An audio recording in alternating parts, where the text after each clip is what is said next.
here. I'm just going to do an instructional video for Gaia Project. I'll be explaining the game, trying to go as quickly as I can, but not wanting to miss anything. And I'm joined by Alan, who's basically never played the game before, so hopefully he'll pick up on anything which I skip or not too obvious of. I'm currently at the Dice Cup, as you can see from the range of games behind me here. Who've generously let me use this area with somebody waving at me in the background to put me off. Thanks, Steve. Okay, the game runs over 6 rounds. So this is the first round, and this is what you can score as a special bonus on the first round. The iconography, if I go through it as we meet it, so this one would be whenever you build a small, like one of these buildings on a green planet, you get 3 points. In round 2, every time you go up the tech tree, you gain 2 points. Here, every time you terraform, you get 2 points, and so on and so forth. As you learn these iconographies, it'll be obvious what they do. There will also be 2 of these, which are endgame scoring, where you gain 18, 12, or 6 if you're first, second, third. This one is the total number of buildings on there. This is the number of sectors on the game map you're on. There are more than just those 2. So, for example, there's other ones which might be in, and for these as well, there are other ones which could be in the game. Everyone will take an action. If they move to the next player, they take an action. This will continue on the round until people pass. At that point, when everyone's passed, then we go on to the next round. So if you look at one of these player boards here, so this would be the red player board, you'll notice that there's little yellow dots, blue dots, white dots, and yellow dots. These are where these start, and these track your money. So, for example, if I gain 2 money, this would go up 2. Spend 2 money, it goes down. The blue is effectively knowledge, which is used for the tech track, and this is resources for effectively building things. And money is just money, using a lot of buildings. Okay, at the start of the game, you will have to do a setup phase, and then everyone will collect their income. What you'll notice is on the board, anything that's revealed with a hand under it, so normally you would have 2 of these on the board, you'd collect 3 of these, and this would move at 1, 2, 3. This one you get 1 blue. This one, because it's a special race, gets 3 money. Not all races give you these extra bonus incomes. So if you notice you've got 3 money here, if you look at the yellow board, which would be this one, you'll notice it isn't there. So it is worthwhile noticing what extra income you get. So anything with a hand under it is income you get. Okay, now I'm just going to do a little bit about the setup. So at this point, people should have picked their races. The best way to do it is to follow the guidance in the book for your first game, where it recommends basically 4 easy races. After that, I'd probably say give people either a random choice, or maybe let people pick in some sort of order. Probably player order is best. So imagine people have got the races, you have to set up the board. So this is the board, and you'll notice there's different sectors on here, which are actually double-sided. This is set up as a standard 3 or 4 player game. If we look in the rulebook, you will notice that there's a standard setup of where everything should be for 3 to 4 players and 1 and 2 players. I've only ever played it with 4. If you want to, as a variant, you can actually completely randomise these. But for this first game, I'd probably say following this, so it's a nice balanced board. Okay. So imagine these are the 4 players. They'd all be sat around the table with the boards. The way you start is the first player would pick some way. I'd probably put all these and pick one randomly, or use an app. At this point, they will start putting the planets on the board, and it's a snake method. So imagine red is the first player. They will put on, then orange would put on, then white, then yellow again, and then it goes snakes backwards, like so and like so. When I get into some of the rules for gaining power and upgrading buildings, you understand why it's a good reason to be within 2 of at least 1 of a building of one of your opponents. Okay, so that would be your setup. So after the setup, everyone would have collected their resources, which would be on the board. They start with some as well. Everyone gets to pick a starting one of these tiles here. The way it works is the first player has the last pick. To try and even it up, because at the start of the game some of these are a lot more useful. Later in the game it sort of evens out a lot more. So for example, they will give you two effects. So this one here gives you 1 victory point every time you colonise, put one of these buildings onto a green planet such as these. Okay. You also have an income of 4 money. This one, 2 points whenever you place one of these buildings, which is an upgrade. That's income. This one is terraforming, which I'll explain later, but basically you get one of these with it. When you use that, you get 1 planet's worth of terraforming, one move. Okay. Got things to do with power. This one's quite a useful one early on, particularly. It'd probably be my first pick, which gives you a QIC cube, which are these weird little green cubes, which are very useful. Okay. And so on and so forth. These give you various bits of income. So people will have these, they'll put it in front of them, that'll be the income they get, and there'll be 3 left over. Unlike Terra Mystica, which this game is based on, nothing else happens on these. You don't gain a coin on them or anything like that. They just sit there. There are more than those 7. The number you have is 3 plus the number of players, and it's from a random selection, so you can see there's some other ones which aren't in the game. The main part of the game would have to be terraforming, which is generally placing these buildings. Okay, so I'm going to take these off the board, and imagine I'll stick one over there so I'm not cheating. So I'm here and I want to colonise another planet. At the start of the game, you can only colonise adjacent to your buildings. So you could go here or here. There are technologies you can get which allow you to go further. So for example, to one's 2-way, even 3 and 4-way. That's on the tech track, which I'll come back to. One of the things you can do in terms of get over this distance problem is you can use QIC cubes to give you +2 distance.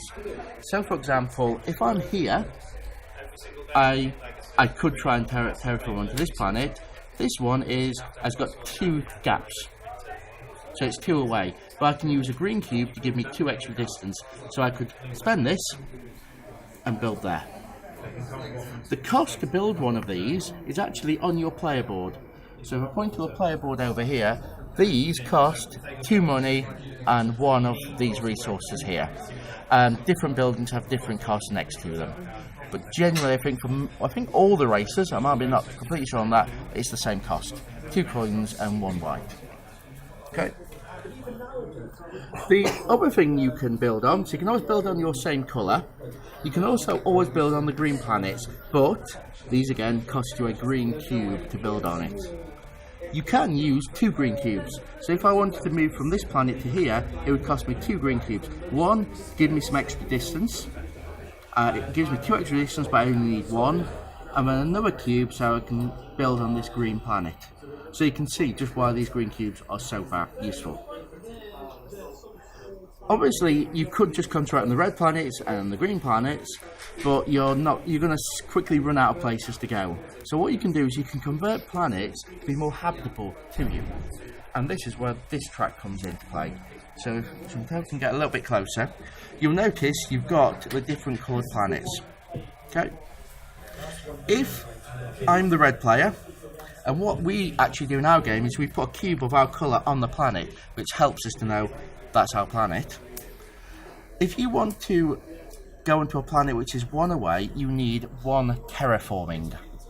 Now, if I just show you this again, this bonus card gives you 1 terraforming. So if I had this card in front of me, I could say I'm going to terraform 1. I'm the red player. I want to go on an orange planet, which is only 1 away.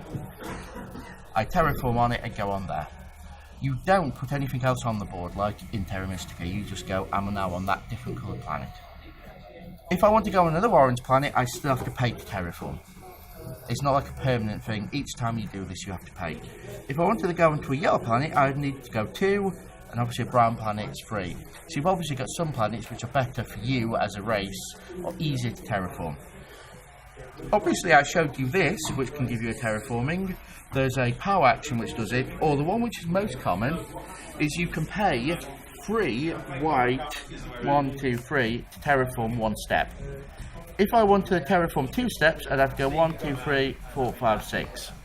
So that would allow me to terraform 2 planets worth. So looking at this example here, if I wanted to go on a yellow planet, it would be 6. Yet again, technologies can make this cheaper. I'll just quickly show you, just so you get an idea of how the technologies work, because this is one of the more simpler ones.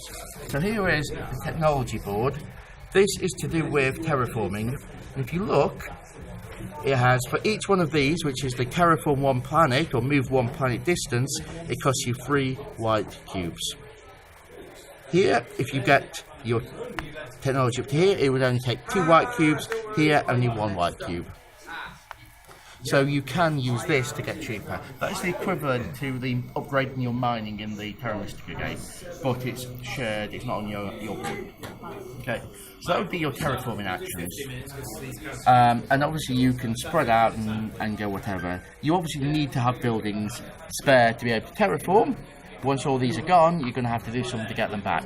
And that's the next action, which I'll talk about, which is upgrades. So you'll notice you've got these other building types. So these are like merchants, which genuinely give you money as an income. And they cost 3 or 6 money and 2 white cubes. You've then got these, which are research centres, which give you research, which is a blue income, and they cost 5 coins and 3. The reason there's 2 costs here is that if you're within 2 adjacency of another player, it costs you 3. If you're basically on your own, it costs you 6. So the game's trying to make you keep closer to your opponents. Okay, so imagine looking at this case here. I'm going to put on a yellow player here. If I wanted to upgrade this to a merchant house, what I would do is I would come over here, I would play 2. So imagine it started here, I would pay 2 and then 3 money, 1, 2, 3, because I'm 2 away from a different player. I would take this, I would move it all the way over here, I would replace it, but then this one actually goes back on your board. Nothing's ever taken, it's either on this here or on your player board. And obviously as it covers up these spaces, you can see as they get revealed, your income goes up. As you put things back on them, your income goes back down again. Obviously as the game progresses, more things will come off this board onto the main player board, and your income will gradually pick up. Okay, so that was upgrading to a merchant house. The next one is a research centre, and if you notice there's a definite pattern here. So to get one of these, you must upgrade from a merchant house. So you upgrade to this first, and then you upgrade one of these to this. So I will imagine I had a lot more income. So imagine I had 10 white cubes and 10 money.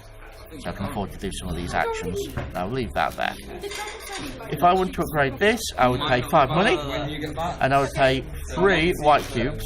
I would then take my merchant house, pick it up, put this down, this goes back onto the board. You obviously get this income. You will also gain a technology tile, which I'll quickly show you, but I'll go over in more detail when I do the tech track. But you'll get one of these, which gives you either an income or some other in-game benefit. Okay. The last 2 you can upgrade, you can do. So let's say I upgraded this action to a merchant, like so. You can also build this, which generally gives you a player power. So all the player boards are slightly different. Each one's got different powers. They also, generally this has a different power for each player. This costs a lot, 6 money and 4 white cubes. But it generally gives you quite a good, interesting power. Okay. In this case, it gives you an income of 4 power, and you gain 1 power in your 1 bowl every turn. Which I'll explain when I go into the power. So this would upgrade from a merchant house. So I'd pay my resources, upgrade, this would go back onto the board. These ones obviously go on and replace one of these. So you can see there's a definite upgrade path. Now let's speak a little bit about power. The way I think about power in the game is it's the grease that greases the engine of your economy. So you're building buildings, you're getting lots of income, but sometimes you just need 1 more coin, you need 1 more white cube, you need just a little bit of something. That's where the power really comes in. It just helps everything to go. If you're not gaining power, you can quite often struggle. So first of all, how is this represented? Well, you've got 3 bowls. You've got bowl 1, bowl 2, and you'll notice this is how many you start with, and bowl 3. Every time you gain power, so imagine I gain 1 power, I move from bowl 1 to bowl 2. If I gain another power, you always move from bowl 1. When bowl 1 is empty, if you gain power, then move from bowl 2 to bowl 3. So if I gain 2 power, they'd go there. If I gain another 2 power, they'd go here. You can only spend power that's in bowl 3. Okay, and you can spend it for these actions here as a free action at any point. So you can literally spend it as you're doing something. So for example, I could spend 4 of these, like so, back to bell 1, to get one of these wonderful little green cubes, which would be represented there. I could spend 3 to get a white cube. You'll notice that you've also got arrows here, so you could use a green cube to get you 1 white resource. Generally not wonderful, but it's there. And then 4 for 1 knowledge. The main ones you will use actually is 1 power for 1 coin. Probably use that quite a bit. Another one which people forget about and you can find very useful is 1 white resource will gain you 1 power point, which actually goes into bell 1. So for example, if I spent 2 of these, I could get 2 and add them to bell 1. So you can add more into here, and there's actually quite a few different ways in the game where you can get more into here. For example, when you build this building, it gives you 1 each time you get income into this bowl. So obviously your power moves around. When it's in bowl, when it's like this, you can't do anything with it. As you gain power, they move up, and then you gain power, they move from bell 2 to bell 3, you start spending them. I've mentioned this, the more useful action is actually the power actions, which I'll just show you on this board over here. So you've basically got all of these, and this is the amount of power they take. And what you do is, when someone uses these, they put it over to say it's been used. So this would be 3 power is spent, so move from bell 3 to bell 1 to gain 2 more powers into bell 1. This is terraforming of 1 space, which can be quite useful early on. That's quite often taken. 2 knowledge, 7 money is another one which is quite often taken. 2 white cubes, 2 terraforming. Now, unlike Terra Mystica, there's no way to show that you've terraformed the planet. So if you've got 2 terraformed, you basically have to pick a planet that's 2 away, that needs both. You can only use 1, but if you do use 1, the other one is wasted.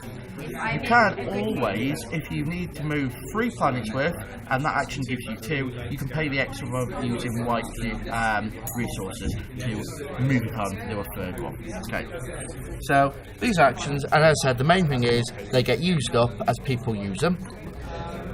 When a round is ended, these come off, and then they're available again. There's a good reason for passing early to go first next time to be able to pick these. One of the things I didn't mention, and I might as well mention it now while I'm thinking about it, when people pass, they return whichever of these they've got in front of them, and they pick whichever one's available. So you can't have the same one you've just had, and there'll be the 3 which was left over for the first player to pick from, when the second player will have the choice of the first player's one. So whatever's there they can pick from. So there'll be 3. You also mark the order of people passing. So if whoever passes first, they will then be the first player next round. Second to pass will be the second player next round, and so on. So obviously there's an incentive to passing early, just so we can sometimes grab things. So I mentioned the power. Now how do you actually gain the power? Well, you've got quite a few different things which will gain you power from your board. So for example, this one here, when it's built, gives you 4 power income. So in the income phase, if it was like this, you'd go, oh, okay, gain 4 power, 1, 2, 3, 4. The other way is as people build near you, and you gain quite a bit from people building near you. So imagine I'm the red player here, and the yellow player is going to start building. Imagine for whatever reason over here, and they're going to build there. So when they build, they look at anything within 2 squares of them. You then total up the value of the number of pips of each person's colour, and that's the number of power they get. So in this case, when I build here, there's a 1 red, 2 away. This one's 3 away, so it's ignored. This one's 3 away, it's ignored. The red player will get 1 power. Okay. Now, imagine I upgrade, the yellow upgrades this. Even through this 2 value building, it doesn't matter. It's just what's around it. Yet again, within 2 is 1 red building, so it gets you 1 power. What do you mean exactly by getting 1 power? By getting 1 power, I mean literally you move something from bell 1 to bell 2, or if bell 2 is 3, you move everything into bell 3. 1 into bell 3. So that's what I mean by gaining 1 power. Okay. So it's really 1 power movement then. 1 power movement. You don't actually gain one of the purple discs, you just get the movement. Okay, now imagine that the yellow player was to build here. Now at this point, first of all, the yellow player can't give themselves power, so that wouldn't do anything. Now the red player has this and this. Now if I just quickly refer to your building board, these are effectively 1 pip buildings. That's the way I think of them. These are 2 pip buildings, and these, the bigger ones, are 3 pip buildings. You add up the number of pips, and that's how much power you would get. So if I go back to there now, this is a level 1 pip building, and this is a level 2 pip building. 3 pips worth. So the yellow player, when they build here, would give red 3 power movements. But there's a downside. You have to pay a number of victory points equal to the amount of power you take minus 1. So 1 power you always take is no victory points, but 3 power will cost you 2 victory points. So people, particularly early on in the game, will generally take it. Later on, generally people will stop taking it because points are harder, you win the game. Okay. Using this example again, imagine red was to upgrade here. Yellow would get 1, 2, 3 power for 2 victory points. If I, for example, had grey build somewhere here, so in this case, the grey player will build, let me think of one, here, they would give yellow 3 power. If they built here, they would give red 3 power and yellow 1 power. So it's always 1s 2 away. So yet again, it's a way to try and get people to actually build near each other. There's one other special thing you can do with your power, which is worth mentioning, which are to do with the Gaia projects. Now, you only get these, you start with these off the board, and you have a total of 3 of them. As you get the Gaia forming technology, you get these and put them on your board. And this allows you to do a Gaia project on the purple planets. Okay, now I have to show you the tech tree again for this one. So this would be this tech tree. When you're here, you would have 1, and it costs you 6 power to power your Gaia project. You get another one that costs you 4 for each one. Here it costs you 3 for each one. So imagine I'm here, so it's going to cost me 6. Okay. Take that off. When you do a Gaia project, you do a purple planet. And the rules for distance still count exactly the same. So this is no distance away. At the start of the game I could do that one. Here, unless I've got some technology to do a further distance, I'd have to spend a green cube to get here. So imagine I decide I want to Gaia project this. I will take this off my player board and I will put it on here. I then need to move 6 power from wherever it is here into the Gaia project space. So 1, 2, 4, 6. As a rule, you really want to spend them from the bowl 1, but you can take them from anywhere. And they're basically then out, they're allocated to that Gaia project. When it comes to the income phase, after you've collected all of your income, so anything like this has already been collected and moved round, at that point, these come back to bowl 1. So effectively they're out for the remainder of that round, but they come back at the start of the next round. But it's very important they come after the income phase. So anything like this will only go for the purple ones you've got here. So in this case, where I gain 4, they'd go there, and I can't gain any more of that power, it's just wasted. Okay? What happens also, so you get your power moved back, this is kept. But what you do is you get a green planet out of the box and you put it underneath it. And now that counts as a green planet. A green planet that you can now build on for free. You don't need to terraform it, you don't need to spend a green cube, you don't need to spend anything even if it was a distance away like over here. You just go, okay, I'm now going to spend my 2 coins and 1 white cube and build it. And any effects that affect it being a green planet will come into play because it is effectively a green planet.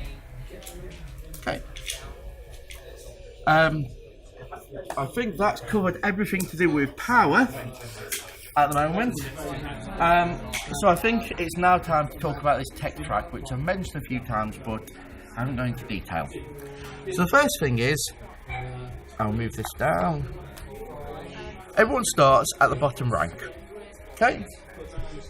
what you will need to look, and this is very easy to miss, I missed this in my first game. You come over to your player boards here, you'll notice that you have this, which means you start with QIC, and this, which means you start with level 1 technology in this technology. The yellow rays, they don't have a QIC, they have some other ability which helps them, but they start with 1 on this technology track. Make sure you don't miss that. Okay, so coming back over, let me go over these, how you go up these technology tracks. Okay.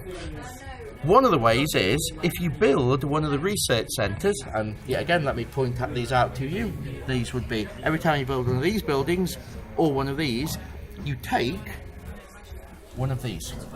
Okay? If you take one that's underneath a tech tree, so for example if I took this one, when I build it, I go up on this track. If I took this one, I'd go up on this track. If you take one of these, so I take, say, for example, this one, I go up on any track I want. Okay? What these do is quite often they'll give you income with a little hand symbol. If you see these with the star basically means you get it as a one-off. So this gets you a QIC in 1 resource straight away, but nothing else. That gets you 7 victory points straight away. This one gives you 1 knowledge for every different planet type you're on. So again, going and spreading out on different planet types is useful. This gives you an action, so you take one of these when you take this and put it in front of you, and you've got an action to gain 4 power whenever you want to. These come off when you collect your income, so you can use them once each round, including the round when you get them. Okay. So these will push you up this track. You can also spend 4 knowledge, 4 of the blue resources. So if I point over here, imagine I'd gained 1 from somewhere else, so I had 4. I could spend all 4 and move up on any track I want. Okay. As you move up the tracks, you gain some benefits. On all the tracks, when you pass this point, so imagine I go up here and when I pass that point, this gains you 3 power immediately. Okay. When you're up here, they also give you end game victory points, 4, 8, 12. So if I had this situation at the end of the game, that would be 4, 8, 4, 16 victory points as end game scoring. Okay. But what do you gain? Okay. On this track, this is all about the terraforming. So when you go here, you gain, again you see a little star symbol, 2 white cubes of resources immediately. Here, your terraforming costs 2. Here, terraforming costs 1. Here, you gain 2 income. And here, you get something special. When you get to this point of the track, if you want to, you can take this tile. But there are 2 things you need to be able to do to take the tile. Firstly, you need to have built a federation, which I'll come to afterwards, which will be one of these tiles on the green side, and you flip it to the grey side. You also need to have already got one of these. Any of them can be done, so it could be one of those, because this goes on top of it. Okay? These are like extra powerful tiles. This one, and after a while you'll learn the iconography, so it sort of makes sense. So for this, it's got the star, which means it happens immediately. For every green planet you own, you gain 2 victory points. So every green planet you're on somewhere, you gain 2 victory points. This one, where you've got like the green arrow here, means every time it happens. So this, every time you go up a technology track, you will gain 2 victory points. This one, where it's red and it's got a little bar there, this is when you pass. Every time you pass, you get 3 victory points for every research centre you built. These are just actions where you go on it and you get 3 white or 3 blue. And this is another one which happens for the number of sectors you're on. When you build it, you get 1 white resource for each one. But as I said, when you move here, you have to flip a tile and you need to have one of these tiles to put it on to claim it. Okay? To go up to the 5th space, you also need to have one of these tiles to flip to go up to the 5th space. Collecting this, when you go there, you can collect it when you do it, and that's it. you can't wait and go, well, in a couple of, I'm going to just do a few more actions and then claim it. You have to claim it when you land there. Okay. If you don't claim it when you land here, you have a second chance to claim it when you go here, provided no one else has taken it. But if you was here and moved here, you'd actually need 2 of these green to flip, and you'd still obviously need 1 of these tiles to put it on. Okay. Up at the top is a super special action for each one. This one is, at the start of the game, you pick one of these tiles and you basically put it there, and as soon as you get up there, you claim it, and you get the victory points on it, and money in this case. But there's actually quite a few of these different tiles, all with different things on them, like knowledge, QSC codes, adding power into your bowls. And this one is loads of victory points, but you'll notice it's grey on both sides, so you can't flip it for things. Right. So this one here is all about the distance. At the start, you can only do things next to a planet. When you go here, you can jump over 1 space. So in this case here, if I was there and I was here, I wanted to build, say, a Gaia project here, I could. I wouldn't have to spend any green cubes because I can jump over 1 empty space. Okay. Here, you just get a QRC code. You can see the star symbol again. Here, you can jump over 2 blank spaces. Make sure you don't get that mixed up. This, we made a mistake first game and thought this meant you could jump over 1 empty space. That's not. It's adjacent, 1 space, jump over 2 empty spaces, jump over 3 empty spaces, and this gives you an extra special planet you can put wherever you want. Okay. This one is just about getting QICs. Gets you a QIC, which are the green cubes, gets you 1, gets you 2, gets you 2, gets you 4. Nice and simple. This one is to do with the Gaia projects. You get one of those symbols, which I'll just bring over, one of these, on your board, and it costs you 6 power to do it. This gains you 3 power into bowl 1. This one, you get your second one of these, so at that point you have 2, and it only costs you 4 power, so you could potentially do 2 of those in a turn. Go here, you get your third one, and it only costs you 3. Here, you just immediately get 4 points and 1 for every green planet you're on. Because these produce green planets, it sort of makes sense. Okay. This track is an income track. As you go up, you gain income. It's not cumulative. So here, my income would be 1 power movement and 2 money. Here, it's 2 power movement, 2 money, and 1 white resource. You don't gain this as well. And then obviously as you go up, you gain more and more income. Here, it's quite a lot, 3, 6, and 6.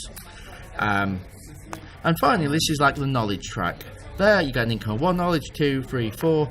Here, you get a one-time bonus of 9 knowledge. You go there, you got 9 knowledge, that's enough to immediately move up Tier 1 on other tracks.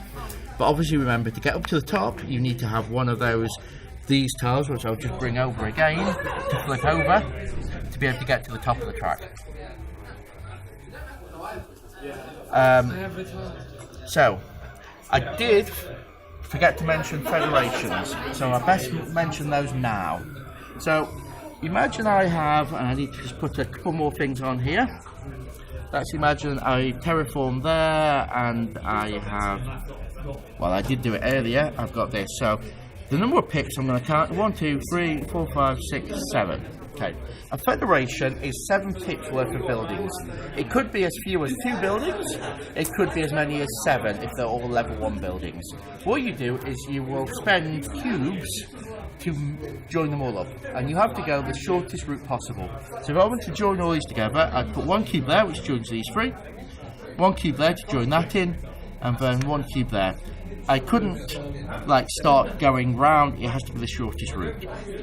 You can go as far as you want. This could be here, and if I actually had enough cubes, I could go all the way.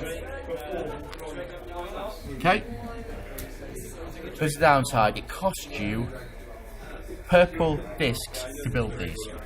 If I did this, I'd find 1, 2, 3, 4, 5, 6 of these purple discs. So I'd have to go 1, 2, 3, 4, 5, 6 out of the game. Can you take them from any bowl? You can take them from any bowl you want. It's better to take them from bowl 1 for any bowl. You can't take them from the Gaia Project bowl. Obviously they're working, they're doing something. Okay? Can you ever get the pips back? Yes, you've got many things which will get you these back, the purple discs. When you gain 7 total, you can then take one of these tiles, and you can pick any tile you want.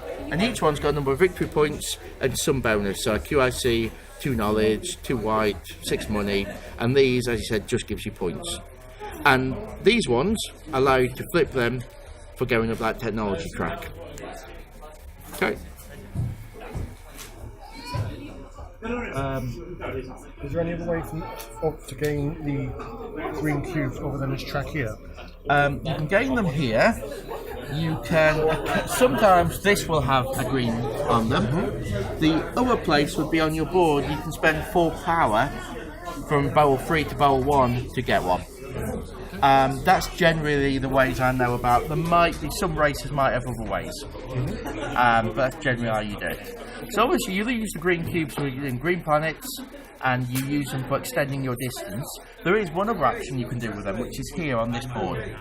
Okay, they're quite expensive. It needs 2, 3 or 4 green cubes, and you put this on to signal that it's used. If you go here, this gives you 3 victory points and 1 for every different planet type you're on. This allows you to rescore any Federation tile, including the 12-point one. You get the points and you get the resources as well, so that's really powerful. And this one lets you take any of these you want. If you take these, you get the instant power. If you take these, you get this. Also, it still moves up the technology track, so this is quite powerful. Like say with the top one, you still need to have one of the bottom ones to take the top one. Correct, yes. You still need to have one of these. Basically, normally if I'm going to take a top one, I might take, say, this, which gives you 7 victory points, and then it's got no overuse apart from getting, say, one of these and putting it on it. It always feels really bad if you, say, had to cover up something which you've been using, because then you'll lose that power.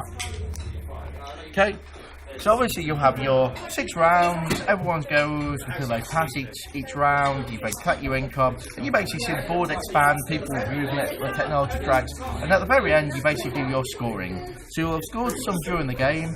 You then, as I mentioned, these are your scorings during the game. You might score some points for building federations. That's another good point scoring method. Some of these tiles will give you points. Things like this. This means every time you build on a green planet, it gets you 3 points, which is the green symbol. It means as you do it. End game scoring. You've got technology for 8 to 12 points for wherever you are on these. You then have this here, which is whoever's got the most buildings down, 18 points, 12, 6, and so on. You calculate all the points, you go around this track to do that, and then you see who's won. So that's basically the Gaia Project. Hopefully I've made everything really obvious. Now before I end, I'll just check, Alan, is there anything you're unsure about, which I maybe need to explain a bit further? No, it seems alright. One thing, you know with federations, if someone's already got a line of dots to cross, yes, are you able to cross them? Yes, you can. So yellow, if they had this sort of setup, actually I'll put some room so it's enough. So there, they could go, I put 1 cube here, and that makes their federation. Once something's in a federation, it can't be part of a second federation, so each one's got to be separate. Basically, just to help you, these are the 4 starting races it recommends. I'm just going to do a player pass for these, just so that, you know, I've done everything. Okay, so here's the Terrans. As I said, remember you gain a technology, and this one I know is actually the one for doing Gaia projects, but it fits in because their power is that when they do a Gaia project here, and at the end, after they collect the income, any power here would normally go back to bowl 1. Instead, it goes to bowl 2, which is quite useful. The other benefit is this here, the big building. What they do is when they do this, they gain a power, which means that when power comes from here, from the Gaia project into bowl 2, they can spend it. So 4 could get them a green cube, 3 a white resource, 4 knowledge, 1 money. So they're basically set up to do lots of those Gaia projects, and will generally push up that track. So that's the Terrans. So pretty simple. Comes there, and you've got this. Good. Then you've got the Hadesh Halas. Firstly, they just have a little bit more income. They're free money income, which other races don't have. That's their main difference. The other one is when they build this, they have the ability to suddenly start spending 4 coins for a green cube. 3 for one of those, 4 for that. That is very good power. Very useful, but you have to have built this building before you can start doing this. Okay. So this is the Xenos. Their power, yeah, again, pretty simple. They just place 3 starting buildings. So where everyone else goes, puts 2 down, everyone does all that, and the very, very last thing is they put their 3rd one down. Similar to the Nomads in Terra Mystica. When they build this, what you'll notice is they get an income of a green cube, which is really useful. Also, they can build federations with only 6 pips worth of buildings, so they will be able to generally build more federations. In fact, the start with building also helps. So yeah, they're quite good for that. And the last one is the Taclons. The Taclons have a special purple like crystal, which moves around here like normal. Yeah, 1 power as you gain it. But when they spend it, it spends for free. Okay, so they'll start, and it actually tells you it starts in bowl 1. But that thing, as it moves around, it only needs 1 to move it. But when you spend it, it's worth 3. Really good. When they build this building, they change so that every time they take power from somebody else, they gain another purple disc into bowl 1. So these generally get quite a lot of power. They're good with power. They can be quite a big federation just because of the fact that they get a lot into bowl 1. So those are basically the 4 basic races they recommend. They've obviously got flip sides. When you want to start playing with all the different races, obviously this appendix here will list for both sides, and generally you'll get an ability for the race, and then for your planetary institute, which is that big building, and it changes for all of them. So you've got all these here and these here, and I'm sure we'll get expansions at some point with even more of these, which I can't wait for. Anything else? Chantal, is there anything you'd like to ask? I think you covered it all. Thank you very much. Hope you found this useful. Bye.